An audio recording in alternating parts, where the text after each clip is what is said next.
Night है उतर गए உள்ளே யாரும் இல்லைல்ல? யார் உள்ளே இருந்தால் உள்ளே போய் சவுண்டு பயாங்க பிடிச்சிட்டு இருக்குது வெயில். யாரு செம்மையாக எரியுது. ब्लास्ट गिस्ट आवा था भाई? आवाज़ ब्लास्टिंग डीजल मेले डिफरेंट. मेट्रो स्टॉप பண்ணிருப்பானா? மெட்ரோ வந்துச்சுனாக்கா ஆபத்து தான். ஸ்டாப் பண்ணியிருப்பான் மெட்ரோ. வெயில் டைம் மேலே உஷாராக இருக்கும்.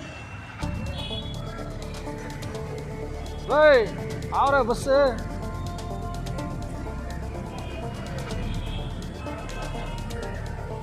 நான் ஃபோன் பண்ணேன். அவன் நந்தா டேக்கி சார். சரி